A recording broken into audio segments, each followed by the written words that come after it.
যুক্তরাষ্ট্রের ট্রাম্প প্রশাসন বিশ্বজুড়ে সব মার্কিন দূতাবাস ও কনসুলেটে ভিসা আবেদনকারীদের সাক্ষাৎকারের সময়সূচি সাময়িকভাবে স্থগিত করেছে।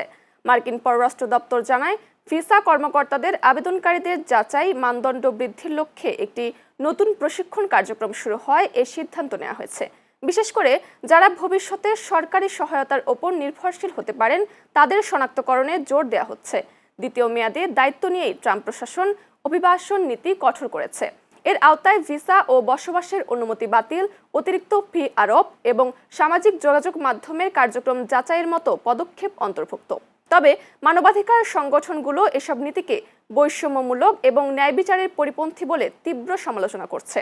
সম্প্রতি একটি মার্কিন আদালত ৭৫টি দেশের অভিবাসী ভিসা স্থগিতের একটি প্রশাসনিক সিদ্ধান্ত বাতিল করে জানায়, এটি পররাষ্ট্রমন্ত্রীর ক্ষমতায় সীমা অতিক্রম করেছে। এ কড়াকড়িতে বৈধভাবে ভ্রমণের পথও কঠিন হয়ে পড়ছে।